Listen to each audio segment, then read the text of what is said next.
For many in the property industry, 2012 was a year to forget. But what does 2013 hold? This morning, JLL gave its predictions. London's still going to be strong. A lot of the overseas institutions, especially the Asian institutions, Chinese insurance companies and Asian pension funds, they are going to grow in size. They are growing significantly. London is still going to be top of the shopping list. I think one of the things we're going to see about London is that those overseas investors are going to find it hard to buy the ready-made product. So they're probably going to start looking a little bit more at development. In terms of pricing in London, we think that's going to hold up.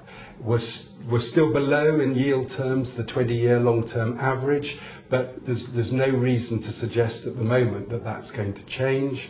On the occupational side, in both City and West End, we're well below the 10-year average in terms of Grade A space. So both of those point to a little bit more of a resurgence in terms of development.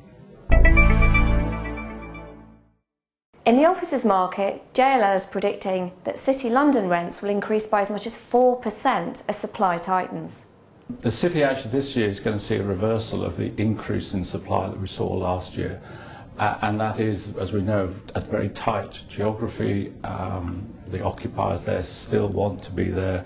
They've got competition for staff. They want to present their brands to their customers. So there's very good reasons to have new space that gives them greater productivity and reflects their brands. Will the polarisation between London and the regions continue into 2013? In every aspect, London operates differently from the rest of the regions.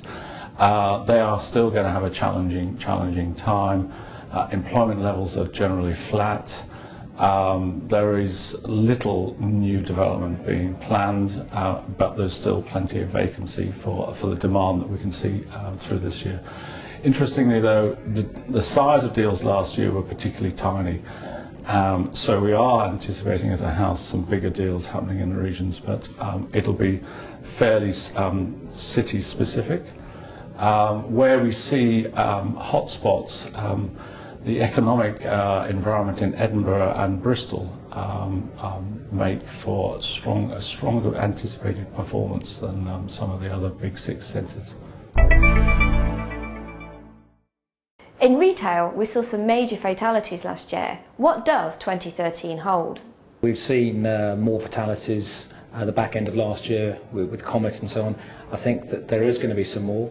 The tree, however, has been given a pretty good shake in the last 5 years, so I think most of the retailers who are going to go have probably already gone, but inevitably there'll be some more. And I think one of the areas perhaps this year where we haven't seen fatalities are with the discounters. There seems to be an overcrowding in that market, and particularly when you go to some of the towns up north where you see rows and rows and rows of pound shops, possibly it's not sustainable going forward.